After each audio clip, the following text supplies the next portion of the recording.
the den of iniquity. Vicinity no pretty, calamity fi hit we any moment, what a pity. Tomorrow never certain, what draws behind the curtain? The face of evil smirking, with that shifty eyes averting. It's not a steady bubble, that either pop or topple. Many will fall and stumble, let the dozers gather rubble. From LA to Colorado, Guinea to Burkina Faso, cannons could reach the towers and the troops will storm the castle. I say, run, run, come, make we get it. Because the peace that is bestowed upon the meek is overrated. So run, run, come, make we get it. Calling all your daughters and your sons, we come fi get it. I say, run, run, come, make we get it. Because the peace that is bestowed upon the meek is overrated. Lord, run, run, come, make we get it. Calling all your daughters and your sons, we come fi get it. With the rubble steady rising, and hearts are compromising. Convictions here are stifling, making evil appetizing. The fists are steady forming, and countenance is falling. Defenses are withdrawing, possibilities are falling. In these your circumstances, evil will make advances. Pick up your sword and lances, and be sure to take your stances. Victory is never promised, the battle is upon us. Gather the brave and honest, and the righteous in your corners. Hey, ladies and gentlemen, how is everyone doing? Please go ahead and click that like button as you come in. Click the subscribe button if you have not already, and hit the bell button twice. Share the stream, because today we are going to be getting into a rather interesting conversation. So let's get right into it. The bed of Procrustes is an ancient Greek myth. It's also the title of a book written by Nassim Taleb. I have a copy here. It's from his Incerto series. You see, Nassim Nicholas Taleb is the writer of such popular books as The Black Swan and Anti-Fragile. Some of his concepts are referenced quite a bit on this channel, okay? And The Bed of Procrustes, this book, is a collection of aphorisms, okay? And aphorisms are short sayings, short maxims, such as stitch in time saves 9, right? We've all heard that one. Something such as perhaps better late than never is also a maxim, an aphorism. Short little statements that contain a bit of wisdom, if you will, is what an aphorism is. And this book called The Bed of Procrustes is a collection of aphorisms that are all tied together. And what ties them together is a rather interesting concept that surrounds this question of why you are so afraid to contradict yourself. What ties it together is making things fit a particular narrative, fit a particular structure, fit a particular a priori notion, in this case yourself, or whatever you've said before, whatever particular identity points you have made and chosen to invest in. Okay, now that's a mouthful, ladies and gentlemen, but let's go ahead and take it slowly, ladies. And thank you very much, Mr. Awesome, for the $5 super chat. Okay, an apple a day keeps the doctor away, right? Don't look a gift horse in the mouth. These are examples of aphorisms. Well, thank you very much. So The Bed of Procrustes, again, a book by Nassim Nicholas Taleb, is a collection of such aphorisms as is being shared here. And we're going to talk about why the book is named this way and what these aphorisms, okay, seemed like a good idea, what these aphorisms have to do with this notion of forcing things to fit a data. Because according to him, the puzzle in this book, okay, The Bed of Procrustes, is that every aphorism is about this notion of what this ancient Greek myth is about. And I'm going to play a portion of this.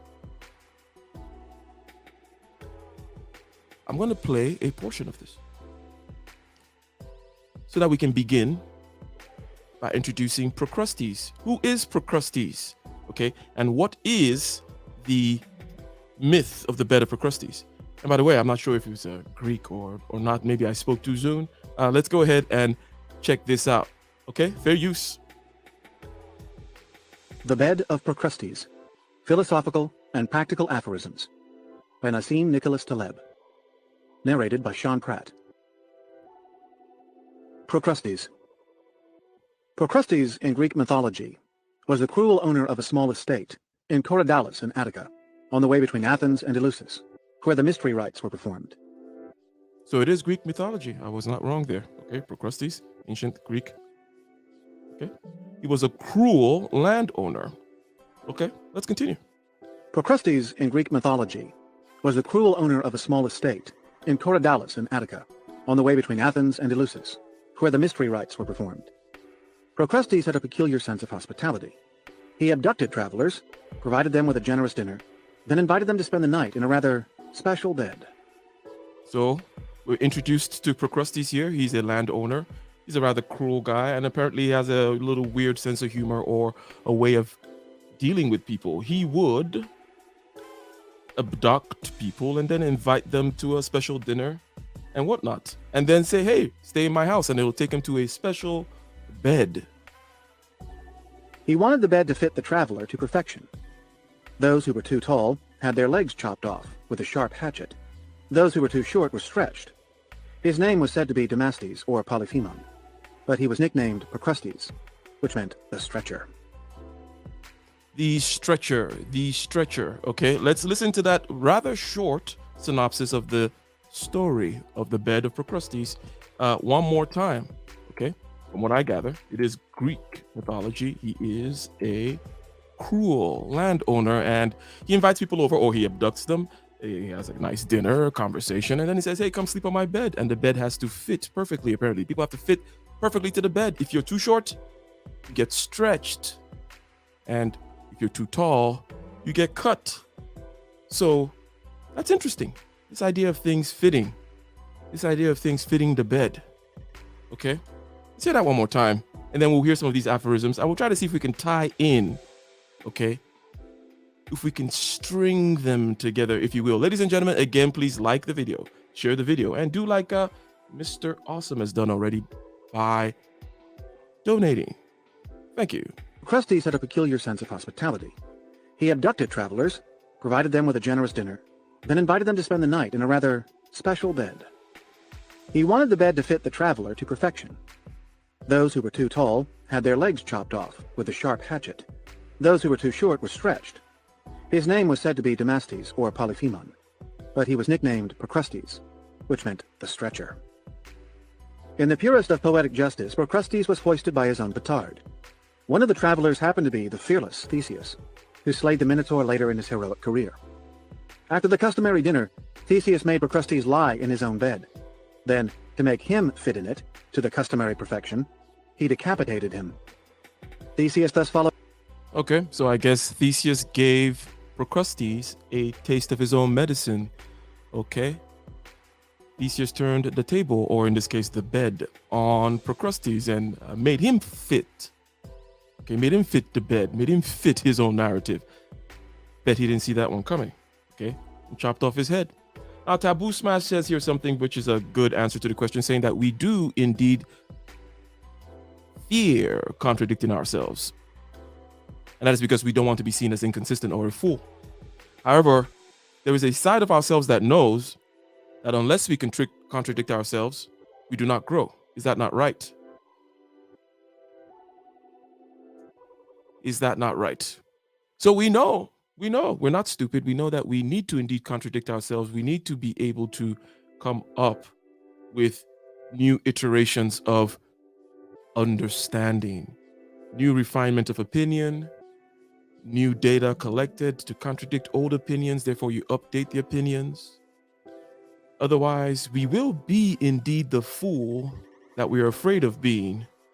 But nonetheless, we would rather be an actual fool than to be seen as a fool in some rather weird definition of foolishness. The weird definition of foolishness is the one that says that you cannot indeed contradict yourself or change, okay? Or be humble or withhold judgment with regards to certain matters, or be able to overturn judgments as new data comes in, okay? Now, this is an interesting thing, but it goes deeper, okay? Because you see, this myth exists because there's something deep about human psychology that makes it such that this pattern keeps repeating itself over and over again. Fit in it, to the customary perfection, he decapitated him. Theseus thus followed Hercules' method of paying back in kind. In more sinister versions, such as the one in Pseudo-Apollodorus's Bibliotheca, Procrustes owned two beds, one small, one large.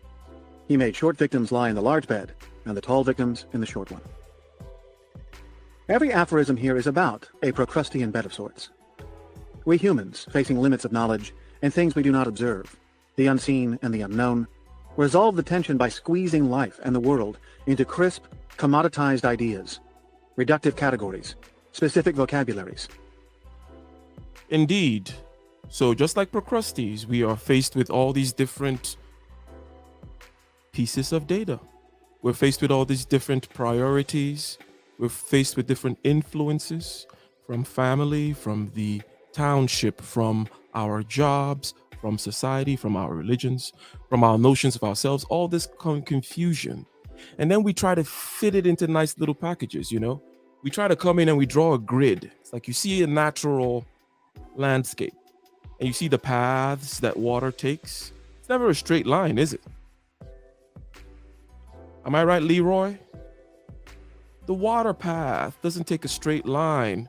The ridges, the natural ridges of the mountain, both forged by wind and other forms of erosion, water erosion, for example, it's not straight. There are these curves everywhere and this fractal nature to things. But when we come in, we put a straight grid on it of roads, okay, cutting each other 90 degrees. And when you look at Google Maps, okay, you look at Google Maps at a natural situation with all the curves and all the meanderings of nature, and then you look at a map of San Francisco, for example, and you see the grids that are put on top of these hills. Okay, the hills are moving and waving, and then the grids are straight, and you have to drive straight up with those crazy hills and whatnot. So, anyways, ladies and gentlemen, let's listen to some of these aphorisms after hearing about the myth of Procrustes. Again, Procrustes is a, shall we say, mean person, a mean landowner who abducts people, brings them in, feeds them, and then he wants them to sleep on his perfect bed. If they're too tall, he chops them up to size. If they're too short, he stretches them. Things have to fit the bed. Things have to fit the bed. And we do this a lot, don't we? And prepackaged narratives, which, on the occasion, has explosive consequences. Further, we seem unaware of this backward fitting, much like tailors who take pride in delivering the perfectly fitting suit, but do so by surgically altering the limbs of their customers. For instance, few realize that we are changing the brains of schoolchildren through medication in order to make them adjust to the curriculum, rather than the reverse.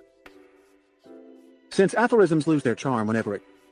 In case we keep on forgetting, okay, and what we're gonna do here is gonna remind ourselves how deep this idea of trying to get things to fit the bed, chopping people up so they fit our perfect bed, or stretching them so that they fit our perfect bed, is the way the myth puts it.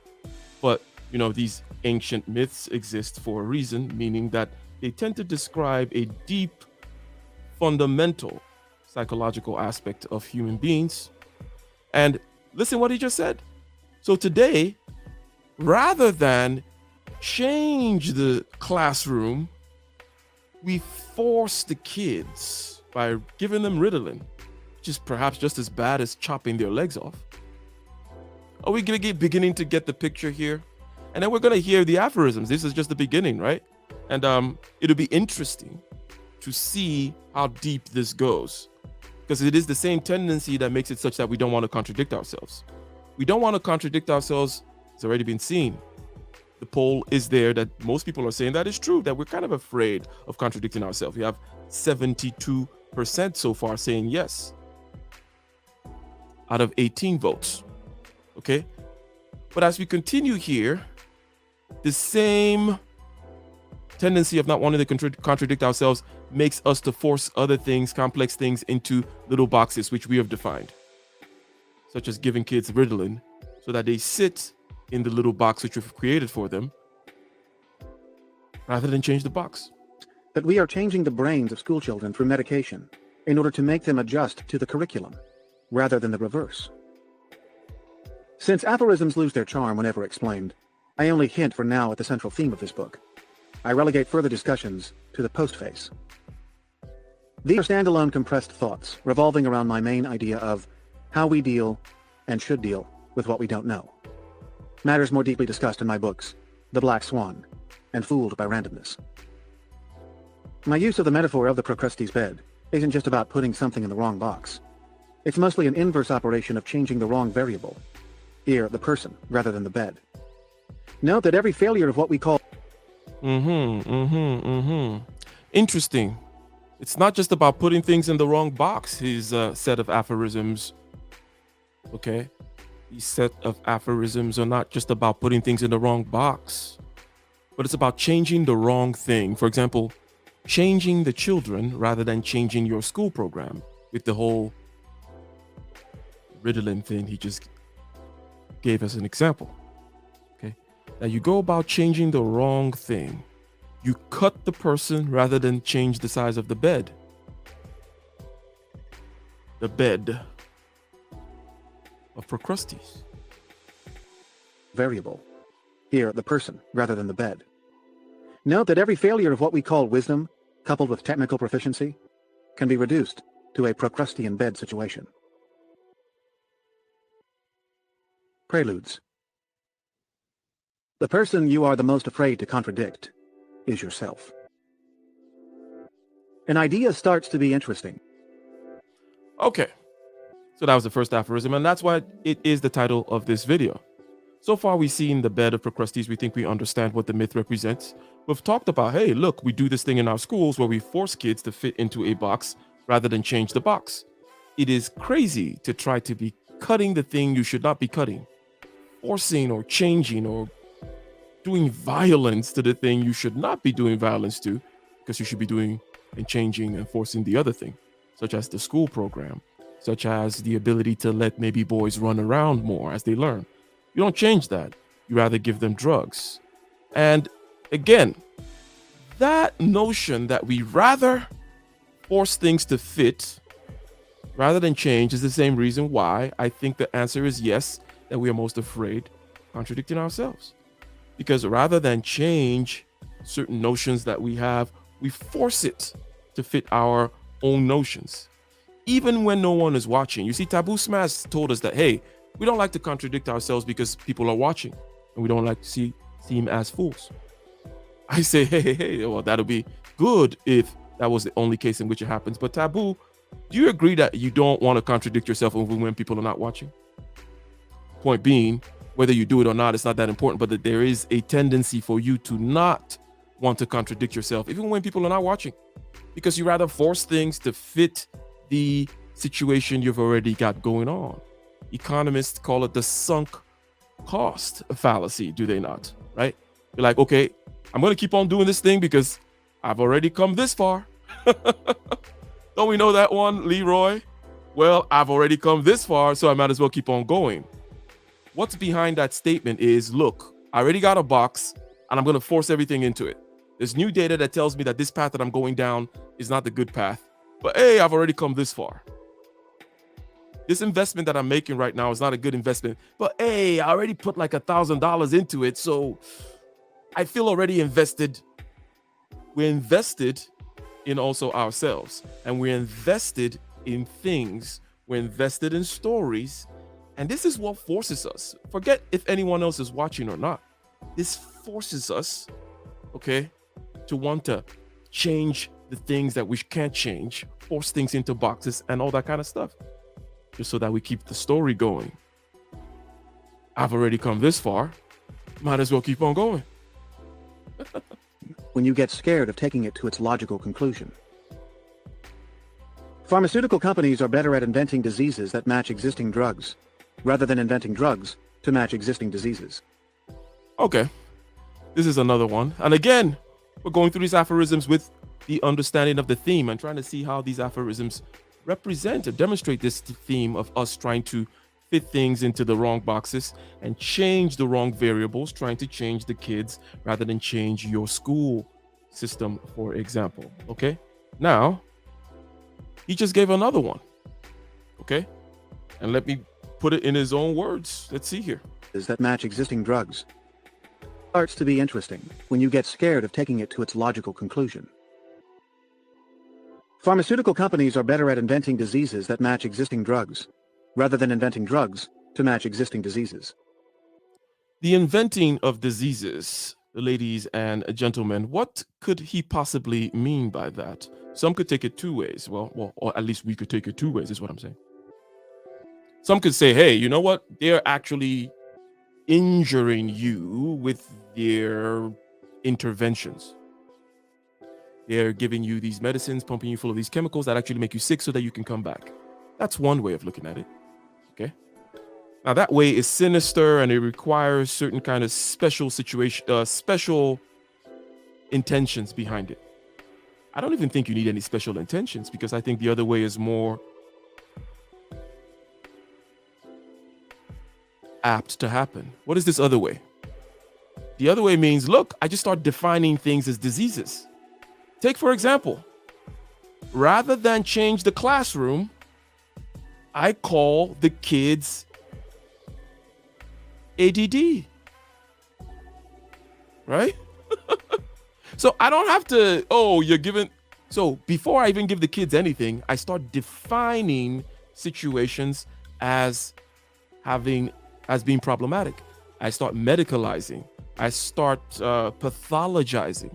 We have words for these things. We have concepts for these things. We see how the proliferations of diseases keep on happening, especially in the psychological realm, right? The psychological realm where, a new issue with you today.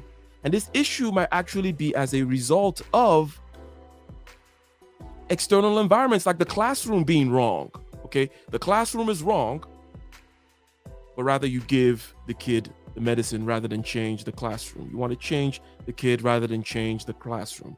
You want to chop up your guests to fit the bed rather than change the bed, just like the bed of Procrustes, right? So as we move along here, shout out to Dr. Thunder, by the way, and we're getting more votes in the building, and it's still about 67% saying, yes, we do understand that there is this tendency to keep on going. There is this tendency to fall for the sunk cost fallacy. I already did this thing, so I'm going to keep on going that way. I already am this type of person, so I'm going to keep on going that way. I already believe this thing. I already said it before on my channel, so I'm going to have to not contradict myself. I'm going to fit things into boxes. Okay. Now, how many other ways can we read into this? And let's play here. Let's see what's his next aphorism for us. Pardon me. The person you are the most afraid to contradict is yourself. An idea starts to be interesting when you get scared of taking it to its logical conclusion. Pharmaceutical companies are better at inventing diseases that match existing drugs, rather than inventing drugs to match existing diseases. To understand the liberating effect of asceticism, consider that losing all your fortune is much less painful than losing only half of it. This one is just a nice little beautiful one that I think is interesting. I'm going to pause here for a second to try to listen to this one again, which basically says, hey, losing all your fortune is not as painful as losing half.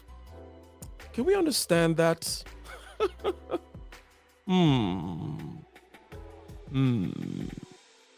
Interesting. Now, there's something in me that feels it. I feel certain kinds of other things, but the words are not going to come yet. And this is not about this one aphorism. In other words, I'm not going to spend much time here. But that notion of letting everything completely go versus only having a big chunk go, which one is harder? That somehow it is easier because you just have to completely flip the script. You just become a different person. You don't have to worry about that stuff anymore, as opposed to losing half the wealth and then still struggling and worrying about the wealth. Just lose it all. Go up in the hills, start a farm, right? So something about that rings, shall we say, true emotionally, but it's an interesting one. And I'm at a loss as to fitting it with this whole kind of better Procrustes thing. Okay. Interesting. Existing diseases. To understand the liberating effect of asceticism, consider that losing all your fortune is much less painful than losing only half of it. because it is very liberating to completely flip and lose everything, right? Because and I think that was his point, like the liberating feeling that comes with losing everything, as opposed to that painful feeling of losing a big, sizable chunk. Okay. I guess that is interesting. You notice this if for those of you whom are familiar with, maybe channels that talk about criminal investigations, you notice that when people get caught, can I get a one in the chat if we've known this? When people get caught, they relax, right? They rest, they sleep. When the serial killer finally gets caught, or when the murder or whatever it is, they tend to relax, okay? And they go to bed. It's a liberating feeling. It's all gone anyways, right? Everything is gone. Wipe the slate clean, and there is a feeling of liberation that comes along with that. An interesting point of view. Let's go. To bankrupt a fool, give him information. Academia is to knowledge what prostitution is to love. Sorry, Dr. Thunder. Academia is to knowledge what prostitution is to love. I want to hear these last two again, but he's coming in hot and heavy. Consider that losing all your fortune is much less painful than losing only half of it. To bankrupt a fool, give him information. To bankrupt a fool, give him information. Yeah, that's a good one. That's rather straightforward. Now, you know how this is related? For me, because again, the idea is all these things are related to the bed of Procrustes. All these things are related to the fact that we tend to change things, okay? We want to change the kids rather than change the school system. We want to medicate the kids, or we want to call their behavior problematic and pathologize it and then medicate it rather than change the other thing, okay? So the idea of giving a fool information as though that was what's going to make him successful, as opposed to changing the fool, you're trying to change the information it has. That's also kind of the mismatch, where you're trying to change the wrong variable. It's not that the fool doesn't have information. As a matter of fact, the more information you give him, the more he's going to hang himself with it. That's not the thing that needs to change. Academia is to knowledge what prostitution is to love. Close enough on the surface, but to the non-sucker, not exactly the same thing. So there's knowledge, and then there's academia. And prostitution versus love. Okay? I think that's one that we have to, I'm not going to make much comment on, but I think it speaks for itself. Half of it. To bankrupt a fool, give him information. Academia is to knowledge what prostitution is to love. Close enough on the surface, but to the non-sucker, not exactly the same thing. I need a qualifier here. There are exceptions, but there are also many known cases in which a prostitute falls in love with a client. In science, you need to understand the world. In business, you need others to misunderstand it. Good one.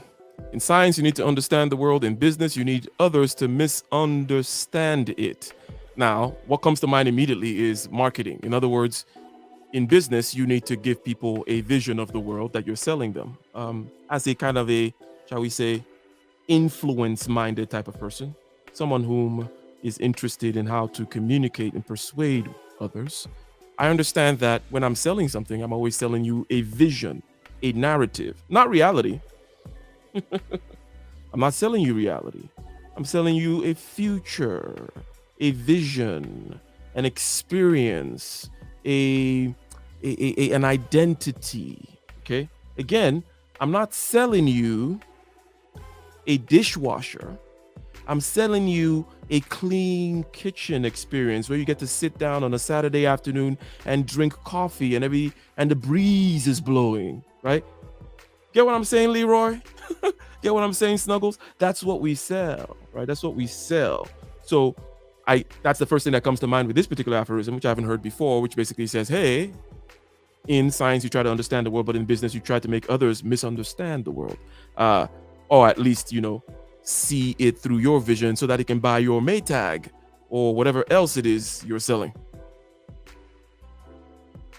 I suspect that they put Socrates to death because there is something terribly unattractive, alienating, and non-human in thinking with too much clarity. Education makes the wise slightly wiser, but it makes the fool vastly more dangerous. Similar to giving the fool information and then he gets bankrupt. And if we understand what his idea of education is and how it is very different from knowledge, the same way the prostitution is different from love, then yes, he's saying that education is dangerous to the fool, the same way he said that information is dangerous to the fool, is that it's going to bankrupt the fool. With too much clarity. Education makes the wise slightly wiser, but it makes the fool vastly more dangerous. The test of originality. So education is not very important. It makes it makes the wise. Remember, listen, let's hear this one again. It makes the wise what? Education makes the wise what? Slightly wiser. Like, it doesn't really make a difference. And then it makes the fool vastly more dangerous. Let's hear it one more time and let's try to wrap our heads around it for a second. Non-human in thinking with too much clarity. Education makes the wise slightly wiser, but it makes the fool vastly more dangerous. There is a theory out there. Okay, it's not really a theory, but let me just coin something out there. Let's just call it the grandma theory. That in areas where wisdom applies, in other words, let's say human behavior, what can be said to be true about human beings, right? Psychologically and whatnot. These are kind of areas of wisdom, okay? A wise grandmother or your average grandmother that has lived a life, therefore acquired wisdom, okay, can call BS on some of the basic psychological, on some new psychological, the findings of new psychological tests, for example. In other words, the psychological studies, A, tend not to tell you anything really new that your grandmother couldn't have told you. And then B, sometimes it's just filled with BS. And your grandma does not need to understand statistics, understand double-blind studies or whatever to just tell you, that study seems like BS, okay? Like the one that says that if you eat in a smaller bowl, you're going to eat less food. Turns out that one is BS. And it seems like your grandma could have told you that. Your grandma could be like, I don't think it's the bowl size, okay? I don't think it's the bowl size that does it. And your grandma does not have to have any kind of really strong education or theories behind it. In other words, even if your grandma went to school, she was not going to get much wiser. But you have these fools going to school and getting way more dangerous. Okay, seems to be the counterbalance here, and I think it makes sense. I'm vibing with that one. Is that what the kids are saying these days, Leroy? Thinking with too much clarity. Education makes the wise slightly wiser, but it makes the fool vastly more dangerous. The test of originality for an idea is not the absence of one single predecessor, but the presence of multiple but incompatible ones. Modernity's double punishment is to make us both age prematurely and live longer. That's a very good one. The last two, as a matter of fact, this modernity thing about whereby, and again, it's all about the bed of Procrustes. So think about the bed of Procrustes. All these things are about a mismatch. All these things are about changing the wrong thing, prioritizing the wrong thing.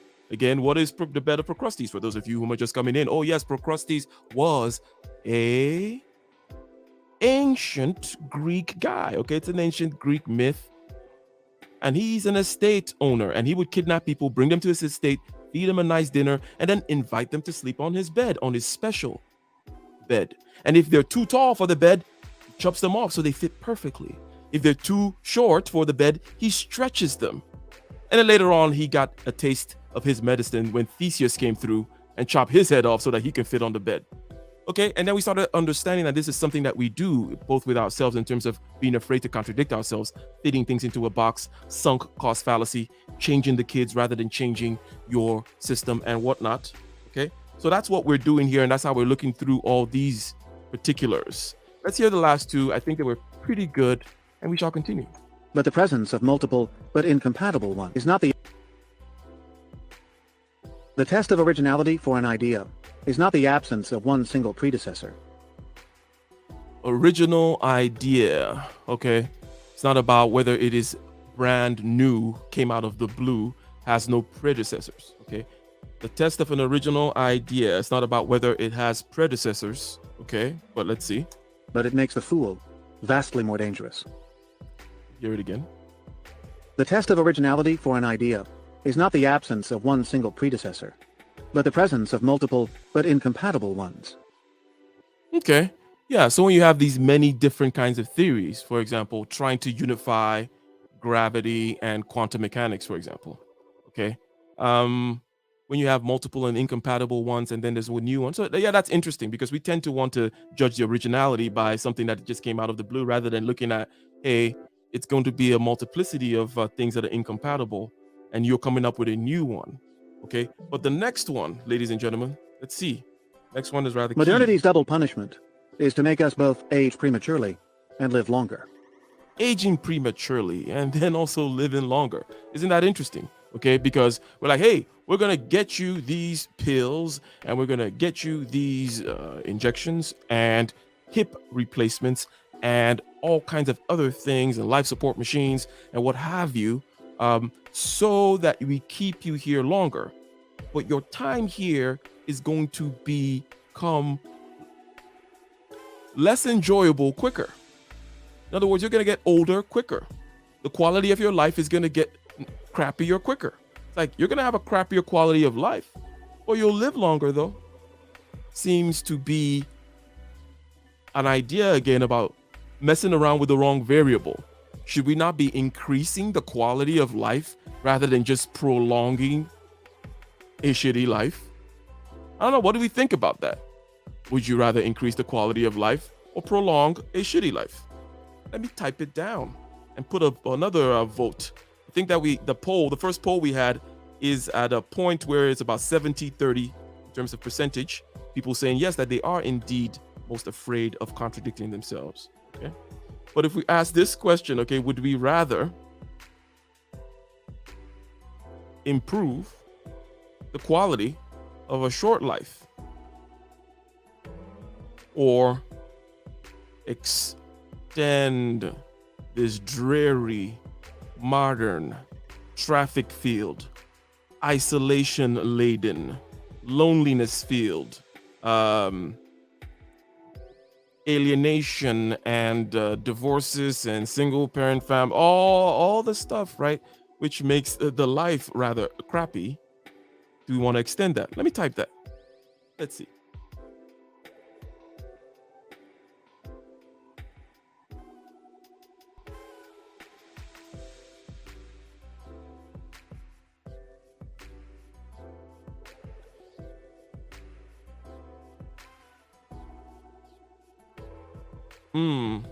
So this is my first time using this poll, I guess.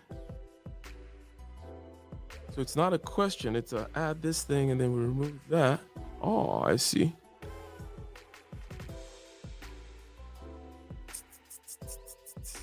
Cancel that.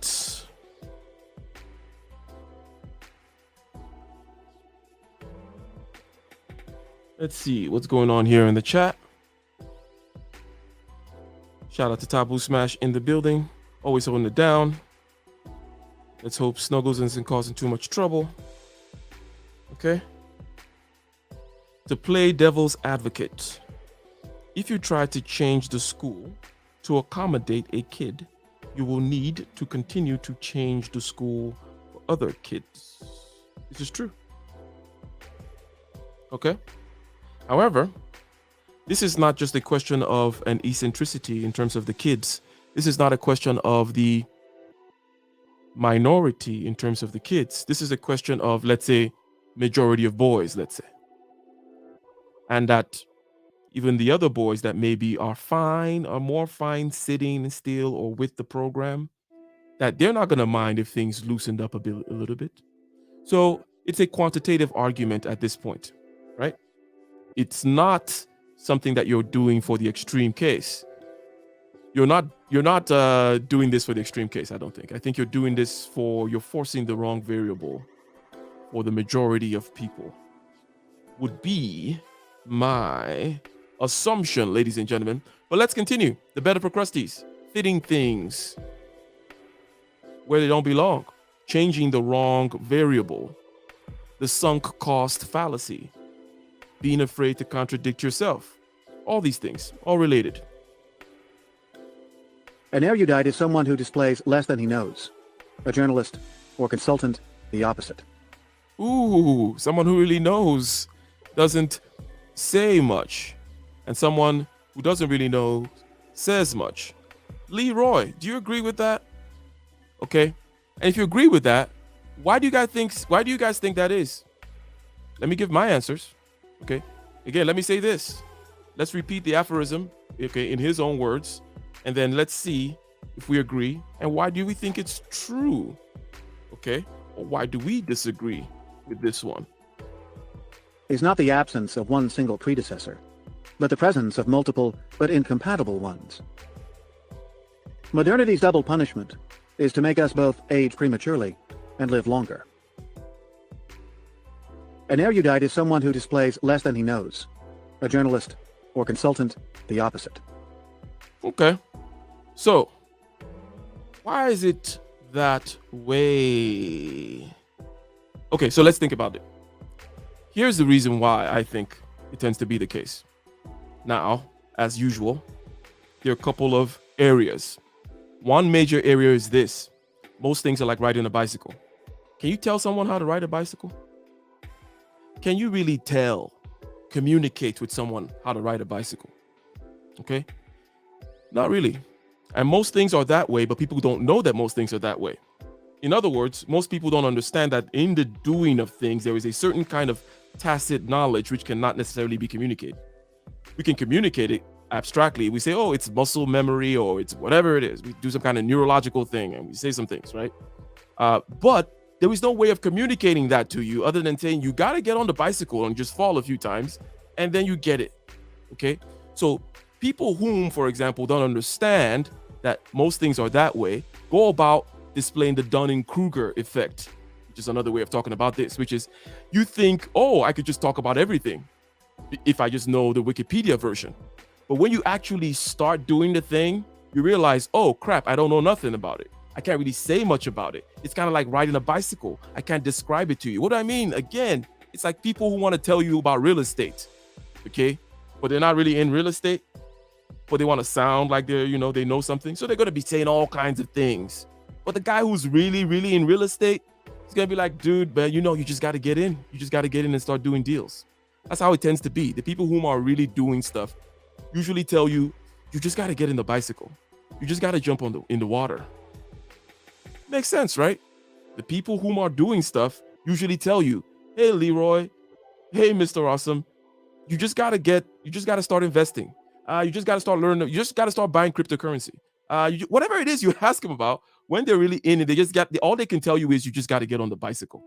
But other people who are not really in it start telling you about the bicycle's shape and the aerodynamics and the different kinds of carbon fiber now that they're using to create bicycles and the different weights of bicycles, bicycle helmets, how you turn your head this way and you lean that way, and all the different trails that are out there, the history of bicycle trails. They'll write massive books about bicycles.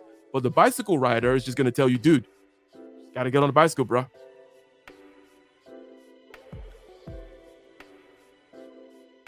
Your brain is most intelligent when you don't instruct it on what to do. Something people who take showers discover on occasion.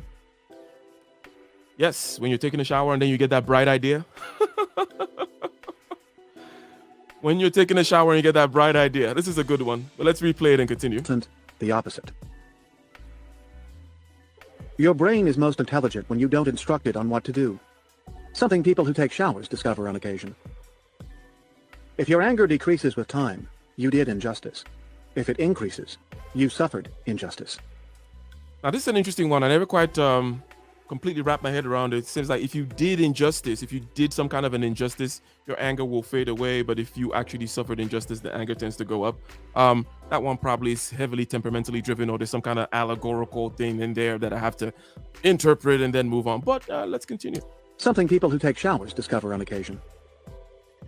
If your anger decreases with time, you did injustice. If it increases, you suffered injustice. I wonder if those who advocate generosity for its rewards notice the inconsistency, or if what they call generosity is an attractive investment strategy.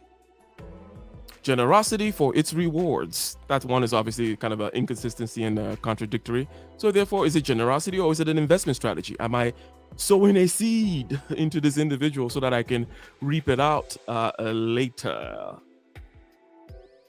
A generous act is precisely what should aim at no reward, neither financial, nor social, nor emotional.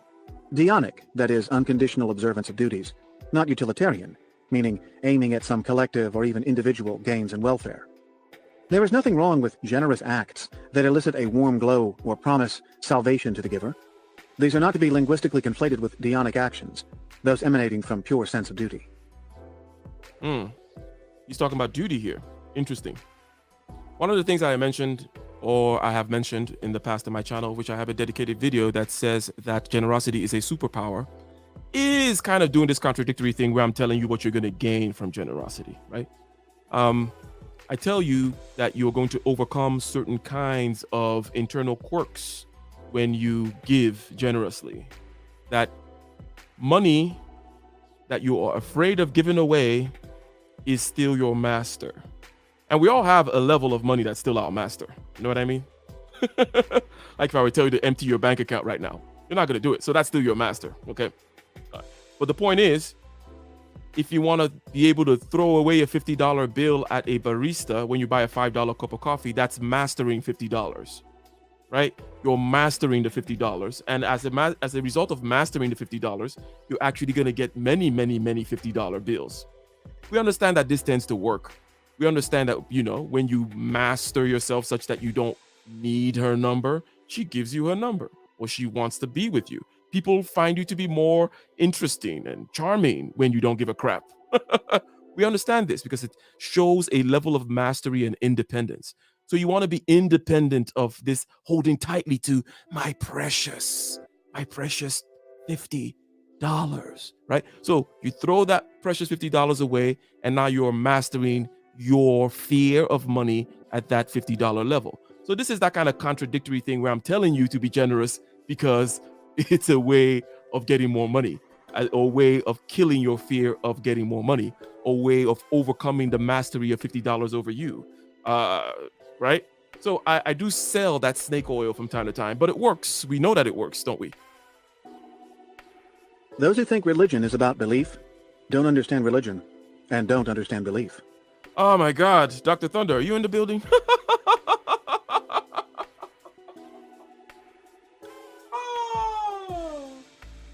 Oh, Dr. Thunder, you in the building? Did you just hear that one? Oh my God. Shout out. He said, those who think religion is about belief, in other words, some kind of a propositional thing, where here are these propositional things, and here are these, shall we say, truths of an empirical sort, of a verifiable sort, and these kind of beliefs.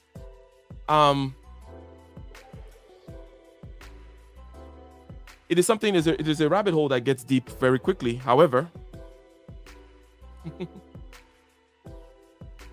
the idea of propositional truth is something that I just want to take up that thread. That God, for example, or religion, for example, is not about whether the story of Cain and Abel actually happened. Okay?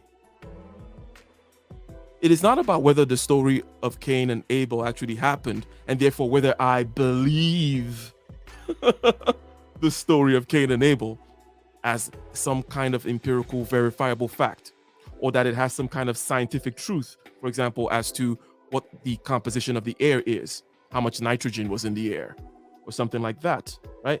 How much nitrogen is in the air, or something like that. No. It's not about that at all. The story of Cain and Abel is something which I don't even have to tell you that it's about. I like to do this, okay? And it's a trick, you could call it a trick. I like to not get into certain kinds of debates because I already see through it and it's pointless.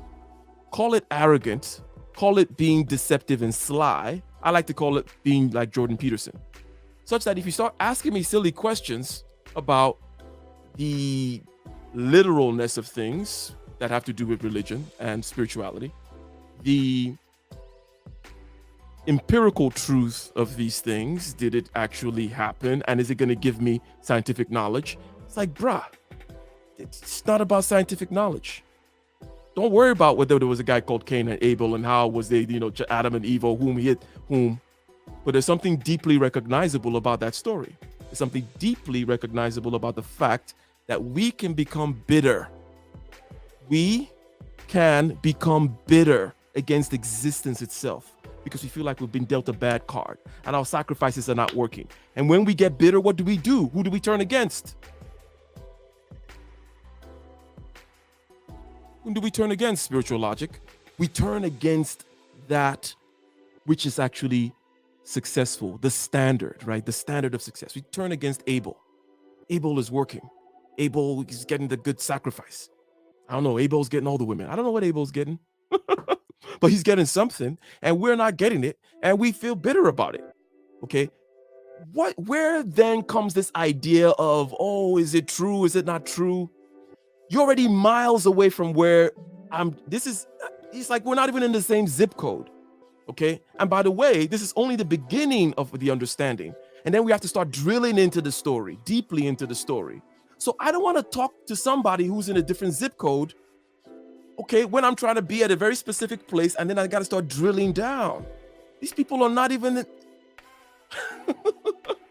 not even in the same area code, okay? They're not even in the same area code when it comes to the understanding of empirical facts, scientific information, literalness and whatnot, and what it is in, let's say, the Bible and what it is for, and the kind of knowledge that it represents, and the very importantness of that kind of knowledge.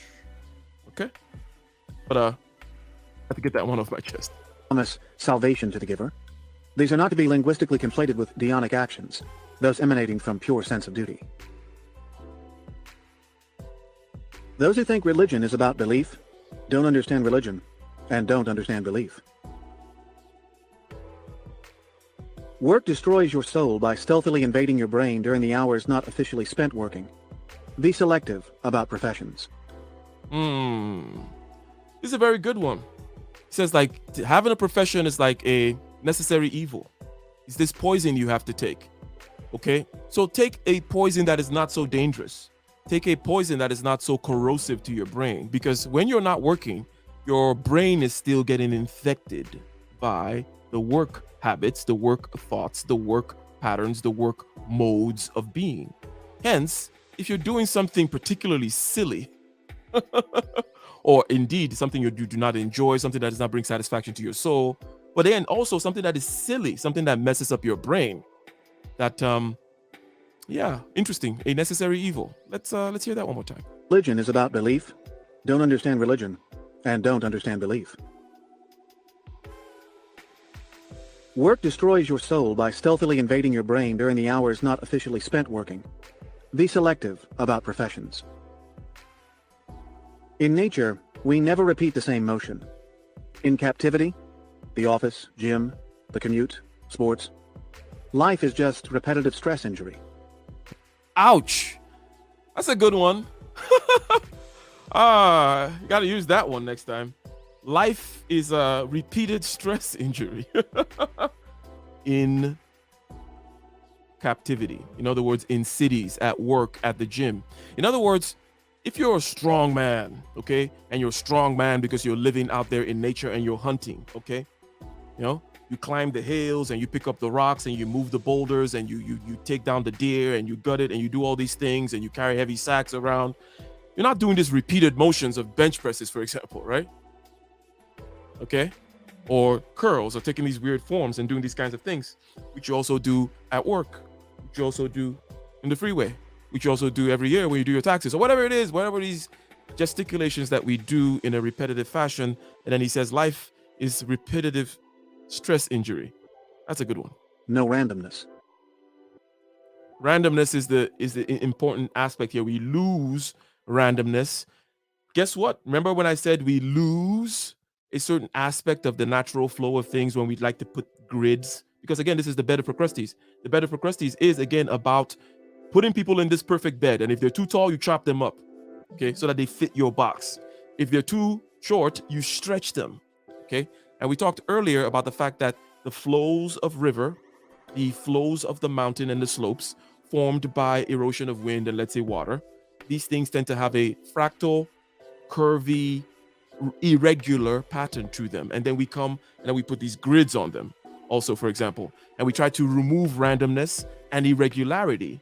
When we remove randomness and irregularity, we start doing repetitive things, such as going to the gym and repeating certain kinds of things, going to the work and repeating certain kinds of things, and doing this repetitive stress injury that we are doing to ourselves, which he mentioned earlier, is basically making us live longer but getting old quicker. So we're living lower quality of life, but longer because we're putting artificial hips and titanium screws in here, there, and everywhere else. Okay? Fair points, I would say, so far. Leave.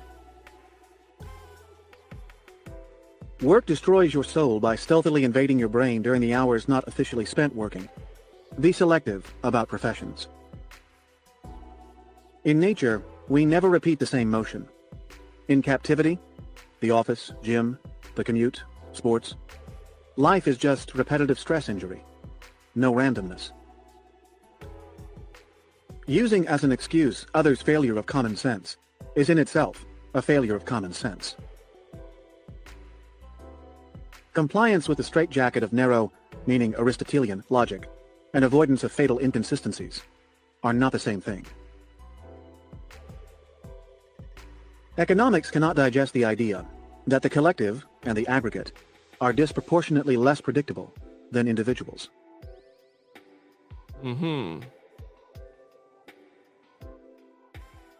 Individuals and their predictability, and then the collectiveness versus their unpredictability.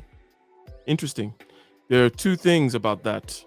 The first thing is that there is a difference between a group and an individual. We know that, right? That a mob is very different from an individual, and that one, they have different characteristics, and that two, one may be less predictable than the other. Okay? We tend to know this, that, hey, maybe we know Jim over there, and we understand Jim's pattern. We have Jim's equation written down somewhere. If this much of X, Y, and Z happens, then Jim will have this kind of an outcome. We have the input outcome, input output. We have the program, the equation, the understanding of Jim, predictable. But then you have 1,000 Jims, okay? And they're in the street. Now it's a mob of Jims. It's not the same beast. Don't talk about progress in terms of longevity, safety, or comfort before comparing zoo animals to those in the wilderness. Again, we are the zoo animals, right? We are the zoo animals. And the idea is for us to escape out of the zoo and get into the wilderness. Escape out of this bed of Procrustes where we try to stretch things to fit. Escape out of all these ways in which this particular pattern repeats itself. All these ways in which we're afraid of contradiction ourselves. All these ways in which we participate in the sunk cost fallacy and other such things. If you know in the morning what your day looks like with any precision, you are a little bit dead. The more precision, ouch, man. He's like, hey, if you got that, again, he's just hitting us with the same repetitive stress injury, right? So here's the thing about the book. Okay, I like the book a lot. I don't know what you guys think about it. What do you guys think about this book? Can I get a 1 if so far you guys like it? Because he is giving you, from many, many different angles, this same kind of notion here. He's hitting you over the head now that you're a zoo animal with repetitive stress injury. And he does it in nice little quips, which are aphorisms, right? And these things are not easy to write. Okay, aphorisms are harder to write than these long explanations, but they're rather dense. And for those whom can unpack them, like open up the fortune cookie and really look at it, right? You can really get a lot out of these aphorisms. There's a lot of deep truth in there, starting with the whole thing of trying to change the kids rather than change the school environment. You rather create a new disease, okay, and then medicate it just to fit the box that you want to fit into. about progress in terms of longevity, safety, or comfort before comparing zoo animals to those in the wilderness. If you know in the morning what your day looks like with any precision, you are a little bit dead. The more precision, the more dead you are. There is no intermediate state between ice and water, but there is one between life and death: employment. Again, still hitting you over the head with this repetitive stress injury, employment. having this kind of a position. In other words, there is something about life, okay, which should be unpredictable. Otherwise, it's a automaton, like you're a robot. Okay, you're just a robot, they say. Okay, or if your mind is all 100% unconscious, where you're just like you're driving on the freeway, you don't pay attention because it's all unconscious. You wake up in the morning and you go through the same routine. You don't see yourself. You don't see what you're doing. You don't see your kids. You don't see your coworkers. You don't see anything because everything is just a routine that's running. Where is the life in that? And we understand that in there is no life. And hence there's this notion, which he said earlier in another aphorism, about the fact that modernity makes us live longer but get older quicker. In other words, giving us longer spans of what you may call no life. It's like we're going to extend this period of low quality life or no life at all because we're removing randomness. Okay, we're removing randomness, making things more predictable, more smooth, more orderly, and losing our minds. Now, some may say, hey, Ike, what are you talking about? Aren't you Mr. Orderly, Mr. Get Things Done, Mr. Let's go out there and conquer the world? You're an engineer, Ike.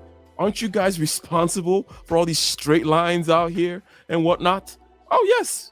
When in the realm of getting things done, there is an aspect that makes it expedient to use those straight lines. But you must not forget the world of the aesthetic, the world of the ethics, the world of also the satisfaction and meaning of your subjective consciousness, right? You cannot forget that just because, I'm out here engineering something. You have a calibrated life when most of what you fear has the titillating prospect of adventure. Procrastination is the soul rebelling against entrapment. Nobody wants to be perfectly transparent, not to others, certainly not to himself. Counter-narratives. The best revenge on a liar is to convince him that you believe what he said. When we want to do something while unconsciously certain to fail, we seek advice so we can blame someone else for the failure. Damn. Do we do that? It's like we're going to do something we know it's going to fail, and then we go seek advice so that we kind of outsource the blame. We're like, he told me to do it. As a matter of fact, as I sit here and I think that we do that, okay? Because we're going to go do something stupid, okay? We're about to do something really stupid. We're about to, get caught in a sting operation, and our spidey senses are going off that we should not trust this person. We should not go to that motel room, whatever it is, okay? And rather than take full responsibility, we want to go somewhere to someone to tell us that it's okay, or someone to be like, just take a chance. And this someone might be somebody on social media, or maybe something you listen to, or it may be a friend that you call. In other words, you're going to outsource the blame for this disaster which you're about to commit. You're about to commit a disaster in your life. You're about to do something stupid. You're about to do something that you know is going to fail, but you go ahead and let's find somebody to talk to kind of talk us into it, to kind of tell us that it's okay to do it, so that later on we can say, kind of that guy's fault. Counter-narratives. The best revenge on a liar is to convince him that you believe what he said. When we want to do something while unconsciously certain to fail, we seek advice so we can blame someone else for the failure. It is harder to say no when you really mean it than when you don't. Never say no twice if you mean it. Yeah, and these last two here are very good. The point is, no is a hard stop, right? No is no, okay? And never say no twice is something that that's some red pill knowledge right there, okay? Now that can be applied a lot in terms of persuasion, and persuasion, again, it's not all about just selling something to somebody. It's about being able to communicate with anybody, anywhere. So whether it's your spouse or whatever, knowing that when you say no, you don't say it twice is a very important piece of information, is it not, to understand? I think Leroy is a married man, okay? You don't want to say no twice. And you don't want to say no unless you mean it. So better be careful when you say no, okay? And you don't want to say it twice. No, right? Because when you have to say no, and then, I said no, you already lost the battle. You lost. It's over. The game is up. And to fail, we seek advice so we can blame someone else for the failure. It is harder to say no when you really mean it than when you don't. Never say no twice if you mean it. Your reputation is harmed the most by what you say to defend it. That's a good one. Reputation is harmed the most by what you say to defend it. I guess you should shut up. The only objective definition of aging is when a person starts to talk about aging. They will envy you for your success, for your wealth, for your intelligence, for your looks, for your status, but rarely for your wisdom. That is interesting. There are two things that come to mind there. Okay. They're saying, hey, people will envy you for wealth, looks, money, status, even intelligence, because these things are all related also to status and money. But wisdom, they're not going to admire you for. I wonder if spiritual logic has an explanation for why people do not admire wisdom. Is it just because of the spiritual bankruptcy of people such that you do not want this wisdom thing? Okay, that is one side, right? You could say, hey, people are morally bankrupt. They actually don't want wisdom. I'll go back to the Bible where Solomon asked for wisdom, which is a great thing to ask for, right? And the reason why the story of Solomon is there emphasizing that particular point is that most people won't ask for the wisdom, right? They'll ask for all kinds of other things. But the second aspect is that wisdom comes through suffering. Let me say that again. Wisdom comes through suffering. You don't get wise by living in a bubble in a palace somewhere. Am I lying, Leroy? This is not crazy, right? If I say, hey, wisdom comes through suffering, some people may be like, well, come on, that sounds like some crazy, what is this? What are you talking about? Okay, well, then just imagine somebody whom is raised in this opulent fashion where there is no disturbance, there is no friction, there is no chaos in terms of their relationships, in terms of their economic status, in terms of how they feel. They're in a bubble, they're in a cocoon. That's not the wise person. When you look at that face of wisdom, what's behind those eyes? Imagine the face of an old, wise person, okay? It's going to be a different person for everybody, but imagine the face of an old, wise person. What's behind those eyes? That's deep experience of certain kinds of pain and suffering and overcoming those. And people don't want to admire that. People don't want none of that. People don't want the wisdom. You see, they want the status, the fame, the this, the that. They want the glittering things on the surface. Okay? But they don't want that wisdom. Scary. Most of what they call humility is successfully disguised arrogance. If you want people to read a book, tell them it is overrated. You never win an argument until they attack your person. When they start doing ad hominem attacks, when they start shifting the goalpost, you won. And this is something that so again, I already described myself when it comes to the religion thing as being like a Jordan Peterson type, where I just don't want to talk to anybody about it unless we're actually going to talk about something. Okay. Again, I understand 100% that this is an arrogant position. Okay, look, many people have accused me of being arrogant, and they've been right, by the way. I'm an arrogant prick. But still, I don't want to talk to you about something like religion when you guys we're not even in the same zip code. And you don't even, you're just so off. So point being, another thing that I noticed is people want to take arguments to a place after someone has started doing an ad hominem or shifting the goalpost. Once someone starts shifting the goalpost, the argument is over. They lost. Just stop. Don't argue with them.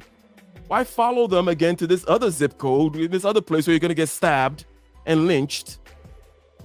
Follow, then shifting the goalpost around, trying to drag them back to the goalpost. If somebody, knowing where the argument is, starts shifting the goalpost, doing ad hominem attacks, doing these dances, just leave them alone. Leave the argument alone, okay? That's the way I kind of operate. Who has time for that crap? And there's no useful thing that's going to come out of that. Why do I have to force you to, it's like somebody coming, they flip the chessboard over. And you're like, oh, let's rearrange the chessboard. Where was this piece? Where was this piece? If you flip the chessboard over, well, good luck to you. Get the hell out of here, right? Nothing is more permanent than temporary arrangements, deficits, truces, and relationships. And nothing is more temporary than permanent ones. The most painful moments are not those we spend with uninteresting people. Rather, they are those spent with uninteresting people trying hard to be interesting. Ouch. Damn. That you're a bigger fool when you're trying not to be a fool. You're a bigger bore when you're trying not to be a bore. Okay, you're already dumb and uninteresting, and you're not so bad to hang around with, unless when you start trying to be interesting, you're dumbass.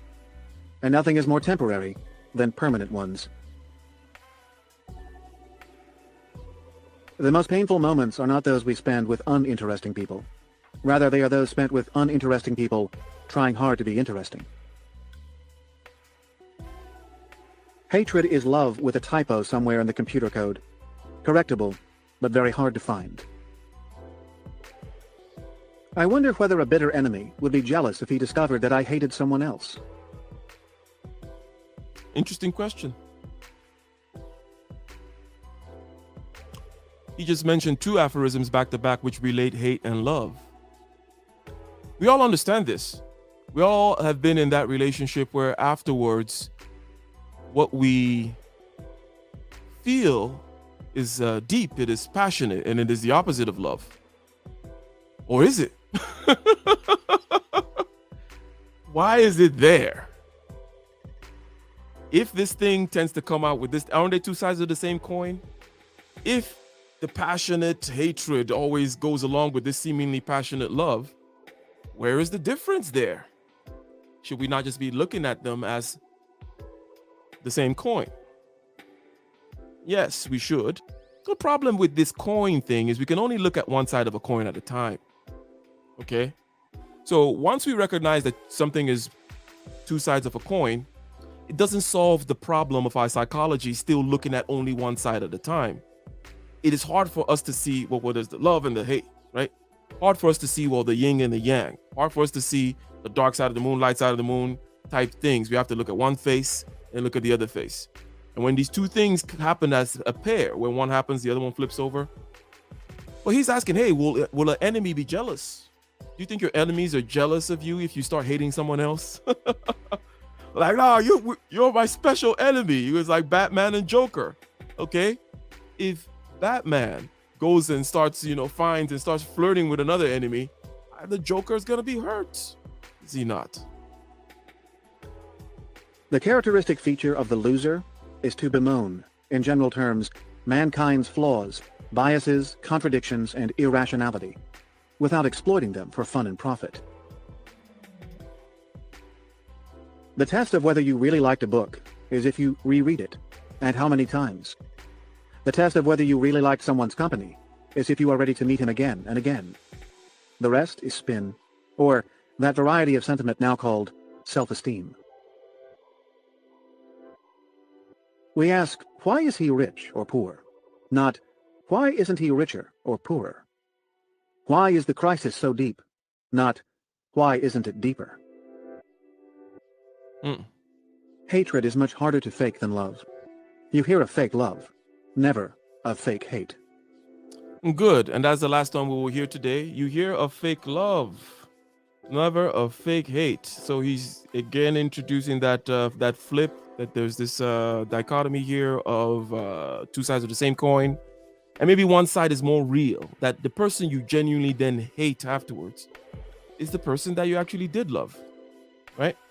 Now, when somebody says that, it sounds 100% real. We're like, yeah, that makes sense. Your grandma could have told you that. Back to the point that education only makes the wise slightly more wise, but it makes the fool way more dangerous. Okay? So again, ladies and gentlemen, we just looked here on this Sunday evening at The Bed of Procrustes, a book by Nassim Taleb, and it is a collection of aphorisms. I have my copy right here.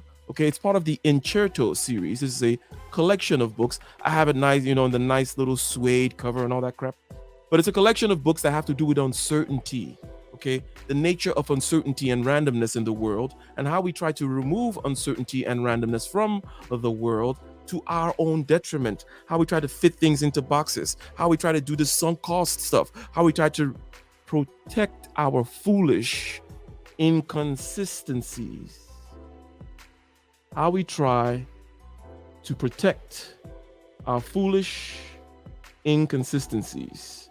All right, ladies and gentlemen, with that, we are gone. Until next time, peace out.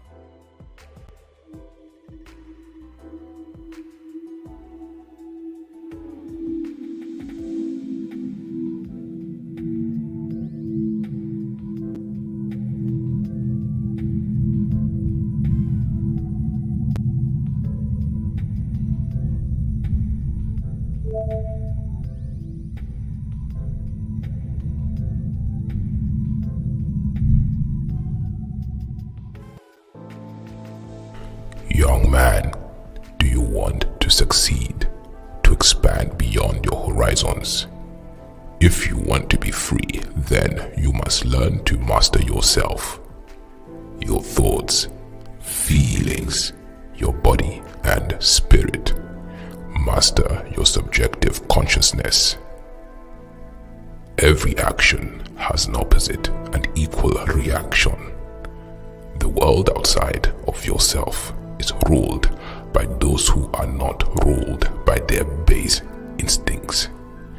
Young man, go forth into the world after this. Meditate, contemplate, then plan and execute an action towards success. Take a risk, break the rules, and be disciplined within self.